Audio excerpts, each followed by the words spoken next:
Salutations, students. This is your fabulous leader, the Queen of Shade, coming at you with a special presentation. I am moving full speed ahead no matter what's going on in my life with these interviews, which are really conversations. They are with people that I admire. They admire me. I uplift them. They uplift me. And having said that, I have a duo today that you need to meet. Both of these people are sweethearts. I've never had any kind of exchange with them other than love. So I decided to bring them both in for a conversation today. Bear with me, I'm still dealing with COVID. But on a lighter note, ladies and gentlemen, I would like to introduce you to Rico Pruitt and Fame. Thank you. How you guys doing today? We're doing amazing. We appreciate this opportunity. Thank you so much for sharing your platform with us. No problem, no problem. We're doing great. We're hoping for a speedy recovery for you. Thank you. Yes. Thank you. Thank you. Oh my God. It's taken a lot out of me. It really is. It's taken a lot out of me. I had to reschedule 5 days worth of interviews. I had to reschedule them and move my whole schedule is crazy. So, but anyway, we're here. We're here. So, and none of us look old. Black don't crack. So that's good. So tell us, where are both of you from originally? And I'm asking this question for a reason, because I know some people that know of you, and it was mentioned to me about your upbringing. So I just want to see if they were accurate. So I'm not going to tell you what they said. I just want you to tell me, where are you both from? Well, we're both from Chattanooga, Tennessee. Yep. Did you know each other growing up? I didn't get introduced to Brandon until I was a teenager. He was always popular in our community within the, circle of people that I knew, especially the gay lifestyle. There wasn't too many gay people who were out. So being a younger gay, he was someone that I did look up to. Mm-hmm. And when we did finally meet, there were sparks. Should we say, to say the least, that there were sparks? Because, because you guys are older now and you just can't get away from each other. I know, right? I muted my phone. I'm sorry, y'all. My friend lives right behind the airport. But go along with that, when me and Rico, came out onto the scene, just as a couple, like you said, a lot of people really didn't know our history, even knew that we came from the same city, or even knew we knew each other before, we became, the socialites we are today. Yeah, you know what's so funny? I find that in the entertainment industry, it's very hard to have lasting relationships. But I find that they always say, you want to get with someone that knew you before. If you're able to find someone in your network that knew you before, it'll last longer, it'll be stronger, it'll be healthier, because they knew you before you were the brand, No, that's true. That's a beautiful, like the way you worded that was correct on exactly the way that my feelings are with Fame, because him knowing me prior to being Fame, having the fame, is crazy, because he knew me from being this small town boy from Tennessee, and he loved me back then, and he still loves me even more now. So get this. Right. So you didn't get together right away, and we're not going to go into all of that. I'm not even concerned about all of that. What I'm concerned about is, so you turn around, fast forward, and then you, Mr. Pruitt, you blow up. He's already a socialite. He's already out there. He's already in the spotlight, especially in our community. And then here you go right behind him, and you made a name for yourself. What was the first one about? What was the first one you did? I did About Him, which led off to the spinoff About Justin, which, I was playing the lead, and Mama D played my mom. Yeah. And then you did something called Lit, right? Mm-hmm. So you've just been busy. You've been busy. Yeah, those experiences definitely grew me and molded me to, just be, I humbly take it, and I try my best to, not, because experiences are different from everybody, and companies, they have, their own way of doing things, but yeah. I appreciate the experiences that I've had with each and every company that I inquired, because I still was able to, see the light at the end of the tunnel. Yes, I'm so glad about that too, because that's actually how I came into the knowledge of who you were. It was so weird because you were going viral like crazy. And I'm like, okay, who is this? Who is this? Who is this? Who is this? And you know what's so crazy? Even to this day, you maintain a certain level of privacy. And I applaud you for that because it's very hard to do. I could get to fame quicker than I could get to you. And I realized that. And I was like, wow, like, because even though, now mind you, I followed you. So I see you do lives. I see you go live. I see you talking to your fans. I see you talking to those that support you. Yes. But off of social media, can't nobody get in touch with you. And that is very, don't feel bad, Queen. Oh no, I've been trying to get in contact today. Look, he won't even answer the phone for me. I'm getting better though. No, even my family, my mom, a lot of people told me that I've worked on that. Like, I'm the type of person where I'm like a wolf. Like, if I'm wounded or something is going on with me, I will, go lick my wounds until I heal myself. Yeah. I don't want to see, I don't like people to see me sweat. Yeah. So once I'm back and happy, I'll be like, okay, I'm ready. What's up?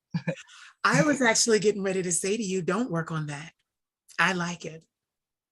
And it's actually, it's actually how I am. The world knows me. Ain't nobody seen me in public. I don't do it.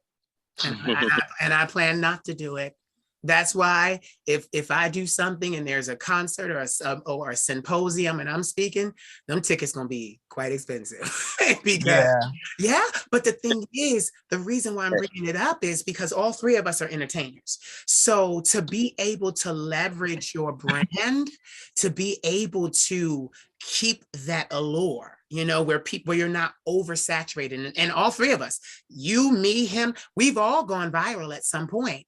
And to still be able to keep our humanity, I commend both of you for that, because that's hard to do in our industry. And when I say industry, I mean entertainment.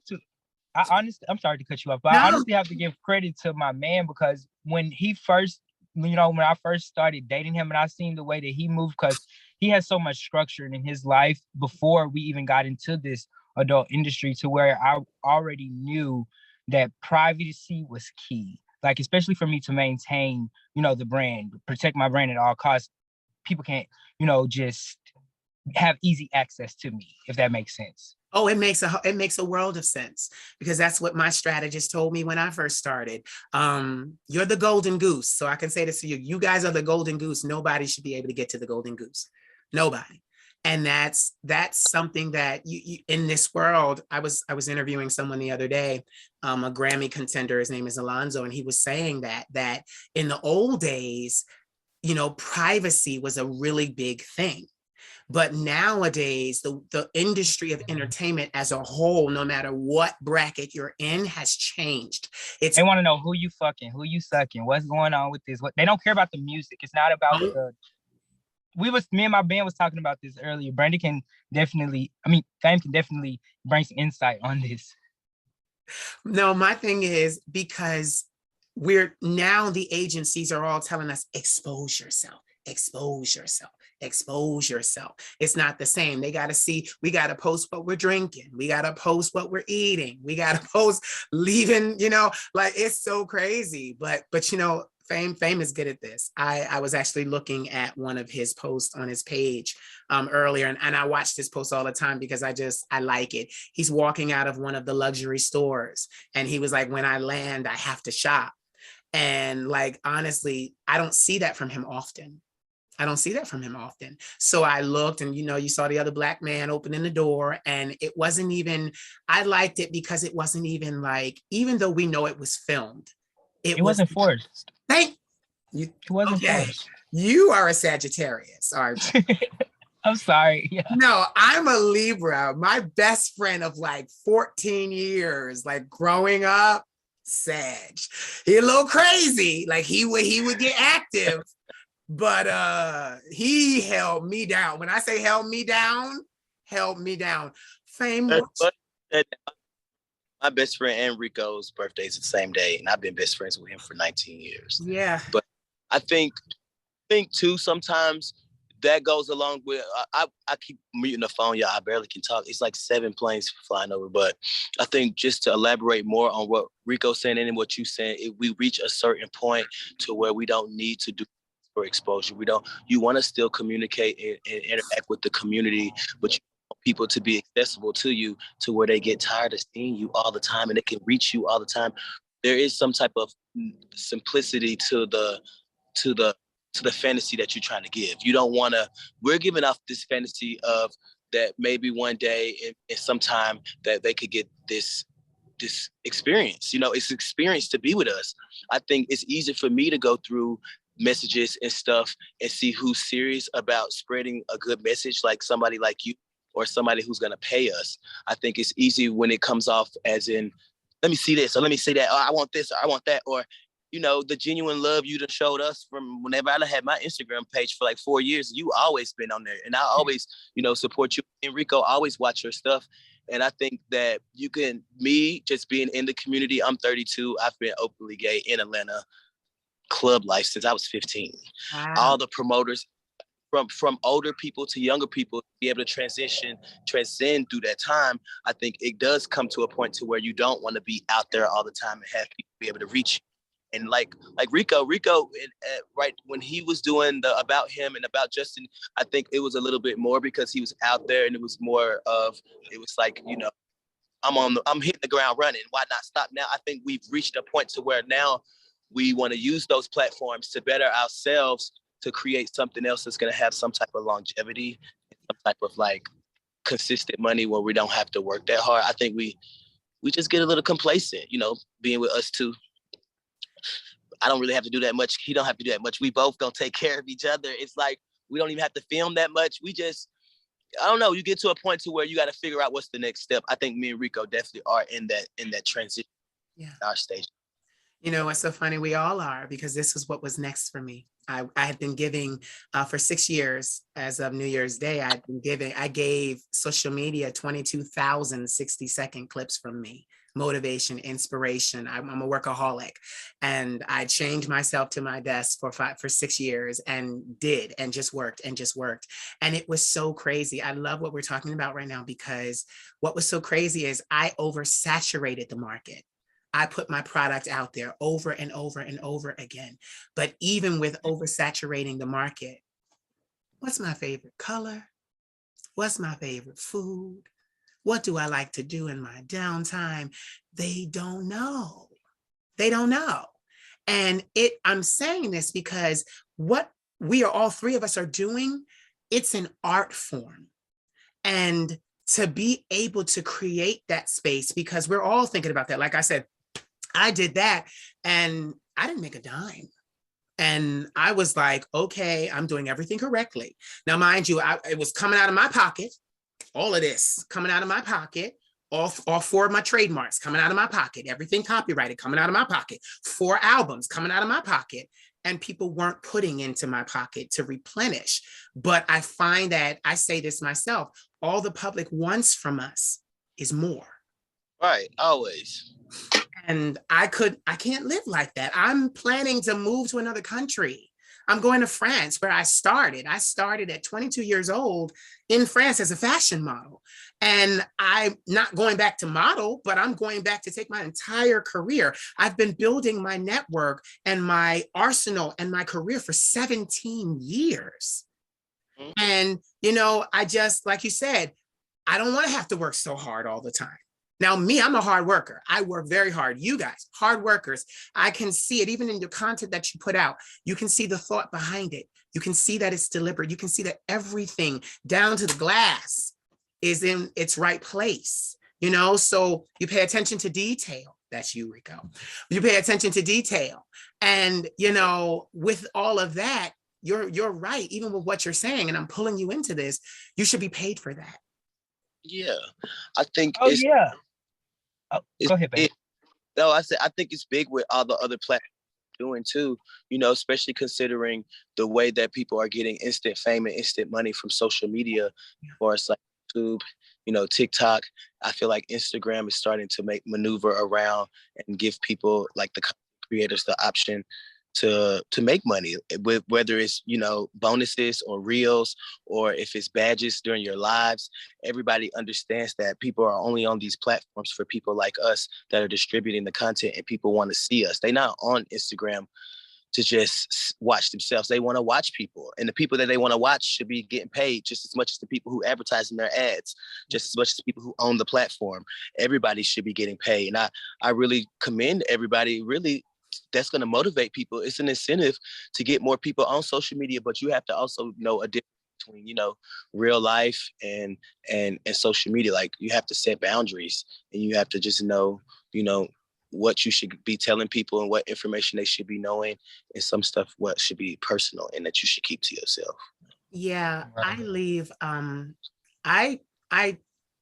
I moved basically after I came to this realization that I needed to do something else. I started taking all of my content off of Instagram, which is my largest platform. And the crazy thing is, in me doing that, like I have 43,000 posts of my own that I've posted. So I think I got to 3,000 posts deleted. And Instagram shot me a message and told me they were blocking me from deleting my own content, and that it was against community guidelines for me to remove my own content.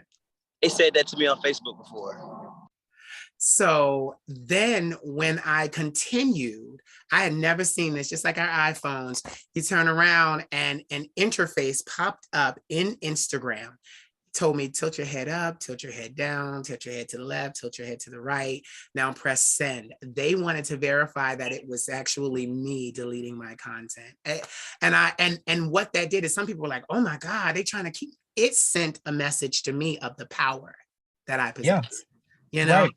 So it was just like, oh my God, like, but I'm staying on this topic is because I need people to understand that all three of us are human.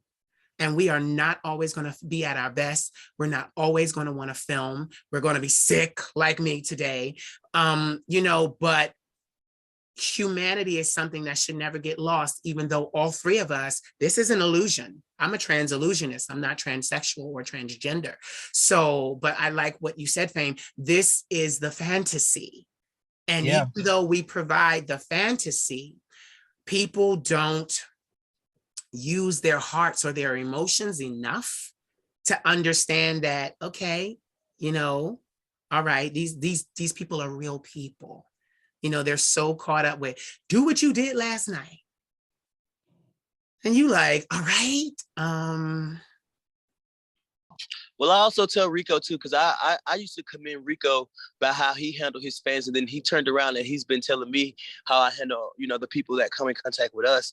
Yeah. Well, one thing we have to also realize is when they come up to the live, or even when they see us at the Walmart or at the Target, or even when they see us at the club, this is their first time seeing us, and their image in our mind is, you know, sexual. And I understand that. Whether even if it's even a hug or a hey or a handshake, I'm still honored, because, you know, it's still, I feel like, and the way I mentally think about it is, we're still touching people's lives, no matter what, whether it's in a sexual way, whether it's, we all have to fulfill that fantasy of, you know, that orgasm or that whatever, you know, and I feel like I help people with that. So I think, when I see people, I don't want them to feel like, oh, I don't want to say because he's a porn star. Oh, I don't want to go over. I feel no shame in what I do. I love me. I love my man. I love what we do. Like, you don't have to, I mean, it can be politically correct, not to talk about this or whatever. But I think, with time change, shit change, everybody now got a fucking OnlyFans. Everybody who said it was so bad and said we were so bad people for showing sex, everybody from the celebrities to the producers to the moms that cook the food on the fucking commercials. I just think that, so now the way it's been normalized, people are more comfortable, not even necessarily approaching us, but comfortable talking about the situation, as opposed to being like, I don't want people to know I watch porn when the whole world does.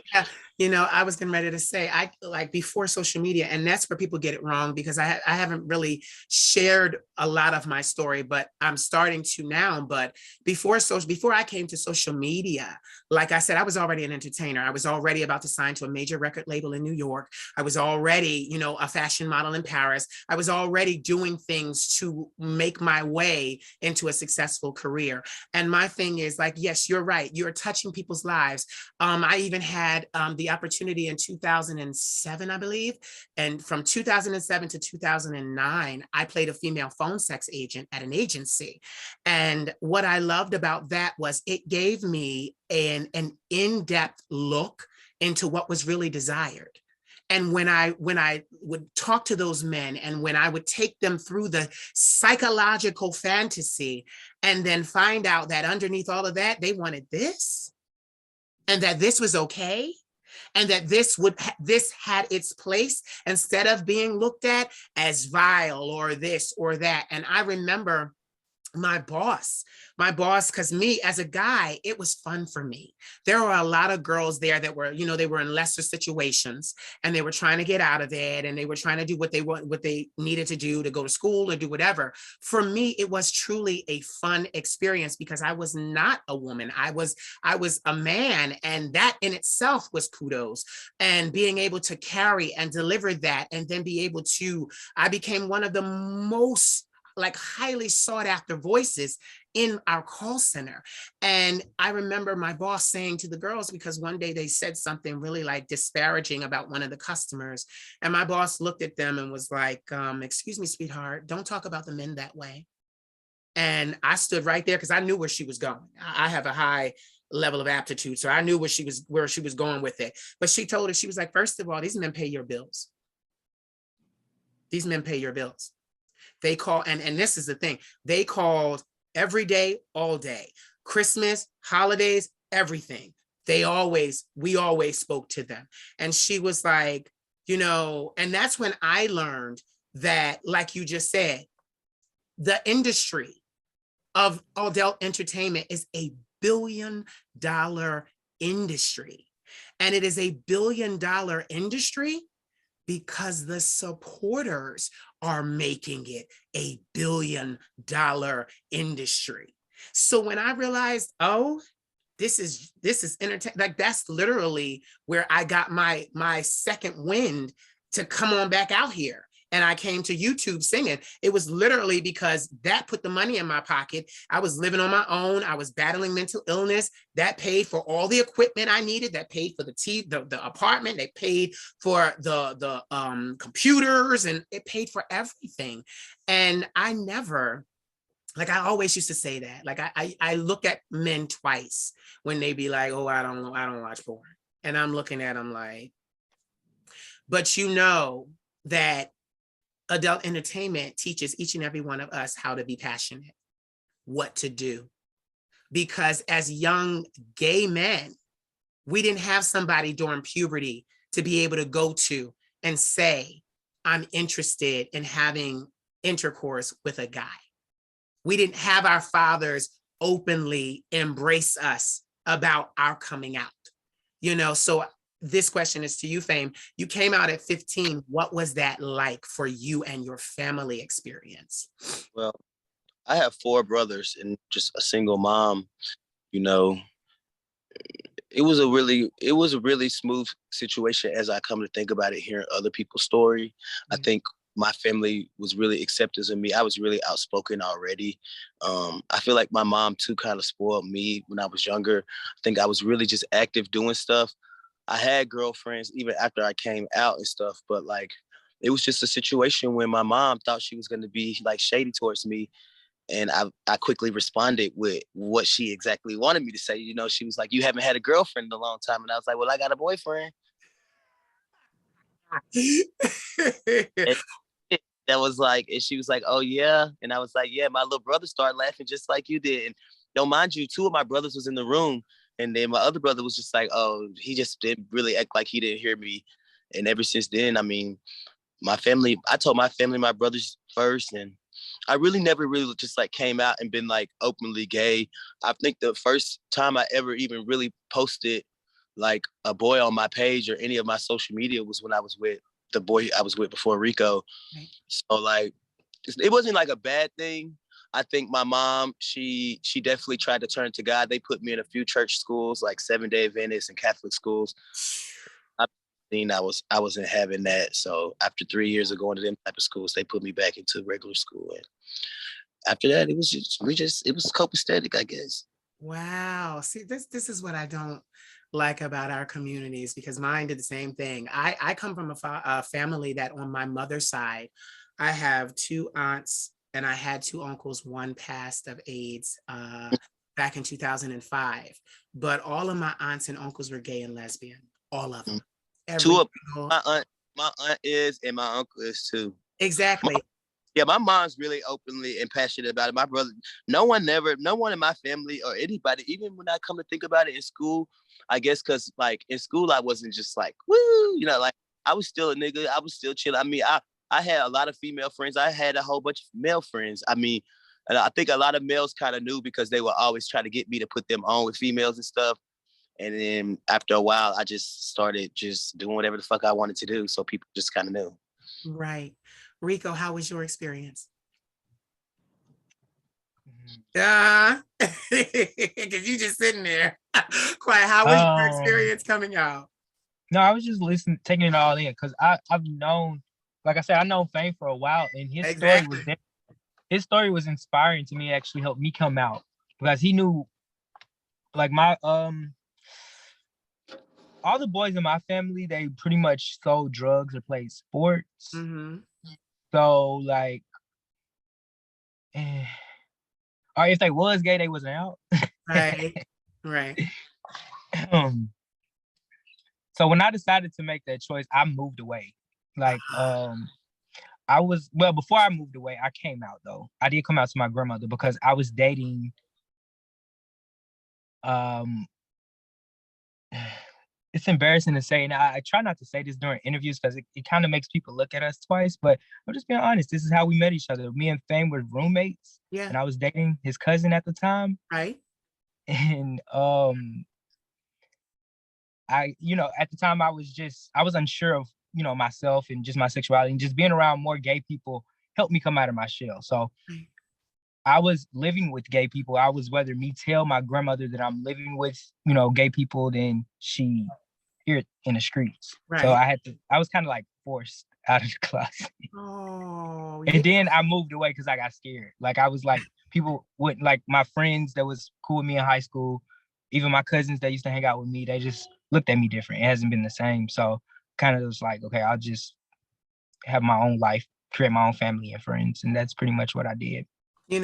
And I must commend you. But I still love my family. I talk to certain family members. I'm not gonna say all of them. I still talk to certain ones. Yeah, I was gonna say that I commend you because it's very difficult. I mean, the Black experience is very difficult, especially on homosexuality because of religion and, the connotations. So I'm glad that your stories were, you were able to, be in control, because, oh my God, mine, I was kicked out. I was homeless. I'm sleeping on couches, and me, I started in the hood in the projects, and then we were taken and placed into suburbia. And, so I grew up in suburbia. I went to college, and then I come home from college, and I didn't finish because of mental illness and having to be medically withdrawn. And then it's like, I start to embrace who I am, thinking that my family is going to support me. And I had a whole bunch of uncles and aunts that were denying who they were.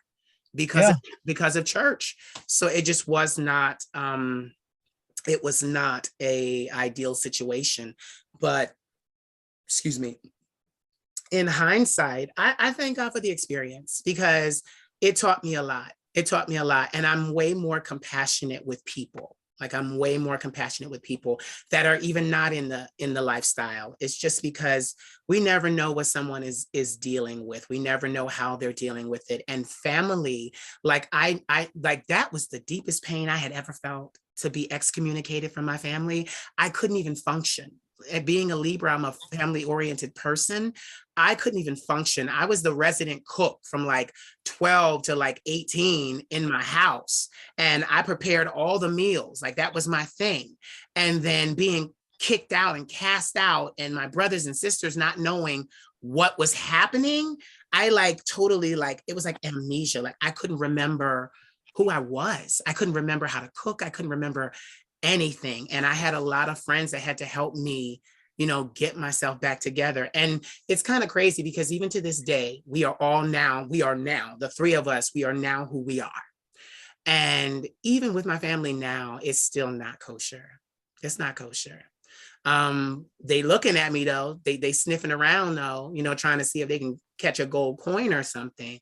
But other than that, it's not kosher. But you know what? I don't give a fuck. Yeah. I'm 39 years old. I don't give a fuck. I've been at this a long time. And with no help of theirs, I got to where I got to in my life. My grandmother gave me the financial endowment that I needed to launch my business and do my albums and travel and do all of that. So, they were very upset, because they felt like she didn't give them the same leniency. But like we're talking about, we're fighters. So I was like, you're going to accept me. I'm your firstborn grandson. And she believed in you. Yeah, listen, she downstairs battling COVID, and she was coughing, and she calls me down and she's like, listen, make me some tea, because I don't want to be dying and hacking during your interview. And I'm like, and I ran down there, I made her tea. She has always believed in me. I have never had a moment where my grandmother didn't believe in me. And I mean, we've had times where, as business partners, we didn't quite work. Like, on the books, as business partners, we would argue like we didn't know each other. Like, it was just it was very hard. But once we dissolved as business partners and she stepped back into her role as advisor, it was no problem. We got through it, and it was difficult. But I don't want to keep you guys too long, but I want to know, okay, now I'm going to do this. I'm going to ask you questions, Rico, about fame. And I'm going to ask fame questions about you. Let's go. So Rico, you're up first. What's fame's favorite color? I'll have to say, Look at him. Look at him looking at you. He wears a lot of black, but I don't want to say black because he looks good in orange. I think orange is his favorite color. Rico, fame, is that correct? No, my favorite color is green. Okay. But let me tell you something. I knew Rico wasn't gonna get that because he changed up so much. He's so indecisive. No one gets that because green's always been my favorite color, only because I just love money. I don't ever wear green. I think the grass green, everything that's healthy, and I feel like green is just, I don't know. I love green. Green's my favorite color. Okay, because I was getting ready to stop this game because I was not getting ready to create an argument for y'all after this. No, go ahead. This is fun. I like this. We want to keep doing it. This is fun. Like, let's go. Okay, fame. What's Rico's favorite food? Chicken strips. Chicken strips. He likes chicken. Oh. He likes chicken strips. Okay, Rico. That right, baby? Was it right? I mean, I'm so indecisive today. Yeah, I do like chicken strips. But you know what I catch about you. You just want to support your man. So you like, listen, babe, you say whatever you say, and I'm gonna back you up. And I like that. I'm even glad you asked that question because I'm not gonna elaborate too much on this, and I tell Rico this all the time, and I think this is a reason why our relationship works too, because we both been through terrible stuff and Yeah. terrible situations with other people. Yeah. But when it comes to just in him, he always tries to give me what I want. And that's what's so funny that you said that. And I always try to give him what he wants. Right. But when it comes to like food, Rico always decides what we're gonna eat, because he will be more subtle not to eat something. Like he won't eat other things. Like I'll just eat it just because it's food. I'll eat it. I don't care. I'll eat it. But he is very picky when it comes to food. So I ask this question every day, and I started to try to say, "What do you want to eat?" Now I start to say, "What do you not want to eat?" That's so hilarious. No, but what I like is I like the okay. One of my greatest relationships in my life, because I've never had a boyfriend, ever. 39 years, never had a boyfriend. And it wasn't necessarily by choice. I just kept meeting guys that wanted to sleep with me more than actually keep. So they wanted to milk for free. They didn't want to buy the cow. Right. And for a long time, I was thinking, new to this whole lifestyle, I'm thinking, all right, well, fine, I'll take whatever I get. And now I'm a big old hoe anyway. So I've been celibate for 9 years now, but I'm a hoe that's in my hibernation right now. But it's not necessarily that I don't want a boyfriend. It's just that things have changed now, with fame and success and, my attention span being so short, because I can have what I want. It just changed a lot of the things that I thought people tell you, you gotta do this, you gotta do that. It changed all of that for me. But I love your relationship, and I love what I see of your relationship that you publicize, because what I love about good relationships is you guys act like boys, like you boys, where you guys you got to cut. Oh no, we friends first. We got to be friends first. Yeah. And I see that. I noticed that, and I think that is the healthiest type of relationship to have, because it's like, okay, we've got each other's back no matter what. And that's one thing I give to all of my relationships. It doesn't matter what it is. I give my loyalty. And I want to applaud both of you on your loyalty, because you guys are very, very loyal to each other. So now I have a question for you, since Rico had to mute his phone, the plane's flying over. How did you like your first Christmas together? Was this your first Christmas? Me? Yeah, Rico. Was this your first Christmas together? As a couple? This is yeah, I would say it is our first Christmas as a because we spent Christmas last year together. Okay, but we were like, it was like a trio. Okay. Oh yeah, I remember that. Oh, I remember.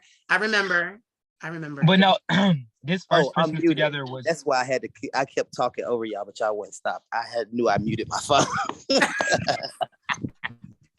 But no, what were you saying? We was not a trio during Christmas last year. We stopped hanging out and dating with Tay in October. So when in November, Thanksgiving came last year, we were alone. You're right. And when we went to Christmas, we went back to Chattanooga like we did last year. And we went to see Rico's auntie Rosalind and his mom, and we went to Nashville to see my mom and my nephews. Okay. Yeah, everything was a blur during that time, but after that situation was over, we've been able to spend time with our family. Like he said, we've been he's brought me closer to my family, because at first, like I had the mentality where like, y'all don't pay my bills, I'm paying my shit, and y'all like, they I'm gonna have to live regardless. I'm gonna have to live my life for me, regardless. So I was appreciative to know that Fame wanted to get to know my family. He wanted me to have a relationship with my mother and people in my family, because we, even if we don't see eye to eye, we still need to be there for each other. And I really appreciate him opening up my eyes to that, because I really just was to myself. I felt like I was just in this world. It was just me and my nigga. But no, we have a big family and they're beautiful. His family and my family, my mom loves his mom loves my mom. We're just one big happy family. I think, and another big part about that too was when I came down from New York about 2 years ago, a year and a half ago, Rico was going through a really tough situation. And as a friend, just me being there for him, I wanted to put people around him that loved him before he was Rico Pruitt, that cared about him before he was before they wanted something from him. You know what I'm saying? So yes. I think that helped me in the lifestyle that we live to have value in my friends and my family more than the people that was giving me the attention on the internet. And I think that's something people battle with, because once you get off of that platform, you have to go back to your real life. And in your real life, you want to be grounded with good roots. Like, I think a lot of people on social media do see that within me and Rico. And I think it's just not about the attention that we get. I think that's another reason it was easier for us to be together, because we embrace the attention, but we don't seek it. Yeah. Yeah. You know, and it's a big difference. It's a big difference. So I think it comes natural for us to try to, for me personally, as a man and as a boyfriend, to try to, you know, install some type of, you know, ground roots around us, even our friends, even our family, just people that love us for us, not just to try to have sex with us. Yeah. What's your birth sign? I'm a Taurus. I'm a bull. So. I'm like, I thought so. I thought so. So you two together is a very good match, because you guys will really entertain each other a lot, like on camera, off camera. You know, it doesn't like that the mental play there. It must no, because I'm like a wild stallion. Like, he definitely balanced me. Like, you know, you can't keep a horse on a leash. You put him in a cage, they'll be fine. You put me in that cage, I'm fine, but don't put me on a leash. No, so I'm gonna let you guys go, because it's been a crazy conversation, and I appreciate you for, you know, just taking your time to talk to us. Like, this was needed. Yeah, for sure. And giving people a different perspective on us outside of the lifestyle, and then what we put on social media is just a small dose of our whole life. And people need to also understand that, you know, we do day-to-day human shit and regular shit like everybody else. We just not only going around making content and trying to make posts and people engage into our social media. We do a lot of stuff. We just did a lot of mental health. We did give back. Me and my brother just did Chili Run. Like, we do a lot of stuff for the community. And some stuff don't always have to be posted, but I definitely appreciate you letting us use your platform to show how intricate our relationship is, and just, you know, how we just regular boys. Yeah, but you know what? I love it. It's going to last, because, like I said, you guys have known each other for so long. So, you know, before all the fame and sensationalization. But before I let you go, Mr. Fame, you're quite the ninja. I could not let you go without that. When I saw that, I said, what? I was like, oh my God. Let me tell you something. Tell me about that. A quick background really is basically when I was growing up, me and my brothers used to flip and do stuff off of all the mattresses and everything they would put outside in the neighborhood. And I just kind of excelled in that. So I started taking gymnastics. I did cheerleading for like 3 years. Then I started being a choreographer. I opened up my own gym in Chattanooga. It was 3,200 square feet. Rico and a couple of my other friends were there for me when I first opened up this business. I had it for 2 years. I had over 189 girls coming through the program. You know, it was very appreciative and very humbling to know, you know, I was using my talents God gave me to help other people. I had did that for like 11 or 12 years before I started doing adult entertainment. So that's definitely a strong part of my background. It's also put me in rooms and areas with people to just better my vocabulary, my awareness. Family on Netflix. Tell them about that new show. My sister, actually, who I trained, since she was 7 years old, she just got a big star role on Netflix season 2 of Cheer. Like, it's a lot of in that whole community of gymnastics and cheerleading. I know Simone Biles. I know all of them. Like, I used to tumble really hardcore. I was an elite gymnast for 5 years. Yes. Yeah, so. See, I asked that question because, like you said, the humanizing, like each and every one of us, we are human. And you know what's so funny? I don't think I would have ever posted or did anything with that, because I had got so far detached from that lifestyle. If it wasn't for Rico pushing me, he'd be like, you know, post some other content on your page, show other stuff. And I really wanted to say that too, because I mean, fame and Brandon do coexist, but I think when it comes to... You see me catching myself saying Brandon, I was trying to... Yeah, I think when it does come to like what I'm trying to give off as far as the fantasy that people want to live. I don't think that doesn't tarnish it or anything. I think it makes me a little bit more comfortable to just let people insight and just know more about me. Yeah. And you know what's so funny? Always in business, the things that we don't think people would want to know, those are the fascinating things that they want to know, because it does humanize you. It does, you are a great talent, both of you. You have multi-faceted talents. You do so much: acting, dancing, just everything, even to being able to coordinate parties and events. And, like, right. There's a lot there. So it does humanize you, and people need to see that. That's why I asked for both of you, because it was like, people need to see that we are human beings, and that is what we are first before we are Supermen, Right.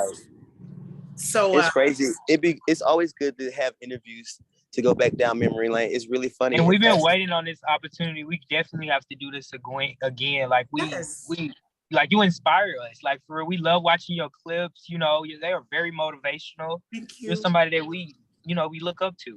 Thank you. And we support you for a whole bunch. And I'm glad we got to talk. Yes. Thank you so much. Thank you. That's the thing. That's why I'm running out of here, because I'm like, but I love both of you. You have my undying support and loyalty. Before I go, give me, between the two of y'all, give me 3 words that inspire you. 3 words. I would say love. Love definitely inspires me. Love carries me, and it motivates me to love me and Rico show for each other. I think for recently, and I know this is off, but I would go down a hole. I think Black owned inspires me. When people say it's Black owned, it inspires me. You got one more. And one thing that inspires me is when people say I can't do it. Yeah. Tell me something I can't do, honey, and give me. Okay. What? Those fighting words. I can't do what? Rico, your turn. Okay. 3 things that inspire me would be, I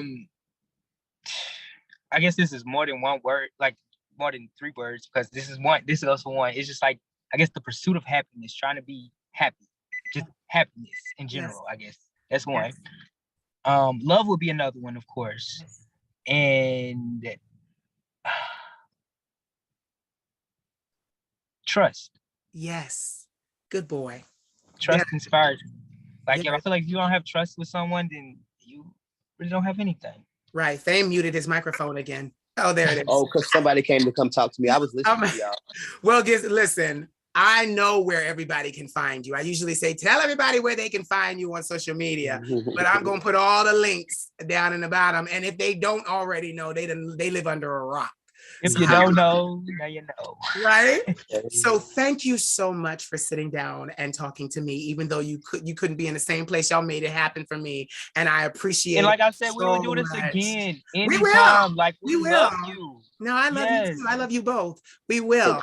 We will definitely. Thank you so much. And I'm definitely going to say a prayer for your grandma. Thank you. Thank you so much. So, ladies and gentlemen, you have heard the vocal stylings of Mr. Rico Pruitt and Fame. Thank you so much. God bless y'all. Have a great day. Mwah.